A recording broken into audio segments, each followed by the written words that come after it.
So the big question then, what did the papers make of Nicolas Sarkozy's big television interview? Elena has all the answers for us. Hello again, Stuart. Well, we start again, shall we, with the papers that are going to make the better reading at the Élysée. Le Figaro, then, the shock reforms of Sarkozy is their front page. Now, nothing really shocking, we've got to say, was announced yesterday, but nevertheless, Le Figaro, they've done a big double-page spread today setting out those reforms on social housing especially, and on raising of VAT. You can look, they've got lots of graphs there on that rather busy page. The one on the left apparently shows that France still, even with this raise, will have one of the lowest VAT rates in Europe, whereas the one over there on the right shows that France has just about the shortest working week in terms of hours in Europe. Of course, that's another one of Le Figaro and Sarkozy's favourite targets, the socialist 35-hour week, which they want to be scrapped. Now, Le Figaro in their editorial say that Sarkozy is doing all the right things. They say this election should be about restoring France's competitivity. For them, that's why unemployment is so high,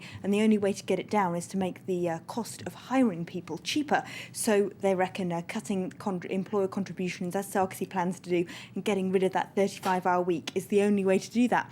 They do admit in that editorial that it's likely to be unpopular. They make a kind of vague allusion to François Hollande, saying that just because policies are popular, that doesn't mean they're the right thing to do, that the left, they say, should admit that France can't retain its generous social model and very secure jobs for a small number of people, they say, without realising that's going to keep unemployment higher for everybody else. So they say Sarkozy is doing the right thing by targeting the real causes of the economic crisis, even if it's not popular. And some of the papers actually saying that picking policies that look unpopular is actually good, or might even pay off for him, if you like, in the long run. Well, that's the thrust of Les Echos' editorial today. The business paper on their front page have got Sarkozy continues with the rupture until the end. Of course, rupture when he was elected in 2007 was like the key word of his campaign, saying he was going to break with the tradition of French policy. And they say it's great he's continuing to do that until the very end. It shows he remains a man of action and that he can see what the country needs.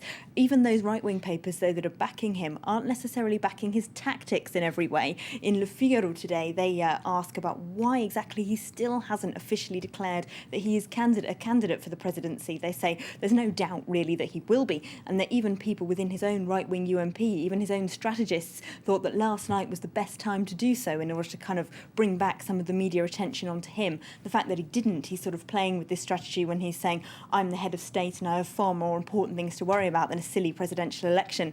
They reckon that strategy is not playing well with the voters. Time to put your sceptical hat on now. Of course, didn't go down quite as well with some of the other papers, did it? Well, look at this, quite a strong front page here. Stuart, a lost president. Nicolas Sarkozy there fiddling with his tie.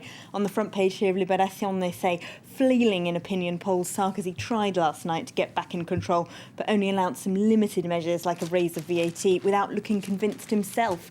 On the inside, they talk about how much he compared France to Germany last night, talking about the German model, but they say the German policies that he was so focused on, to start with, are a decade old and were made in different economic times. And secondly, they might have reduced unemployment, but actually they've made people more precarious and they've made it easier for people to lose their jobs. Pretty harsh critique. Oh, it's not the harshest we've got on today's front pages.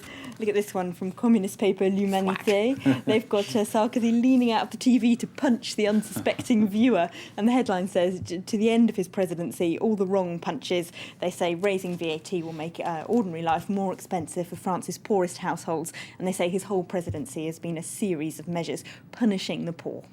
Painful stuff. And finally, today is the last print edition of one of the newspapers you often talk about. Yes, just moving away from politics for a moment, La Tribune, France's business paper. This is its last print edition. They've been looking for a buyer for a few months, but have failed, unfortunately, to get one. So they've got the Tribune wishes you well as a front page. And on the inside, they point out, of course, it's not just them that's in trouble. This is the second French paper in as many months to print its last ever print edition. They're moving to online, so it will still exist. But in the editorial, they say we should remember online news might be all very well, but having an actual print newspaper to bring something very special, a chance to reflect and analyse, that we don't always have when we're reading online. So it's always sad when a paper folds. Sad to see La Tribune go. All right, Elena, thank you very much. That's Elena here with the French newspapers here on France 24.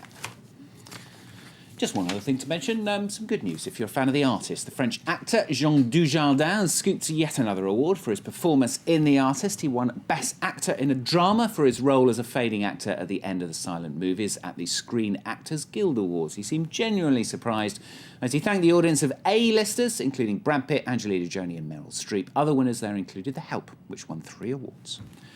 Well done to him, and the dog, of course. We always mention the dog too. That's all from us. Latest news headlines coming up with Claire really shortly here on France 24.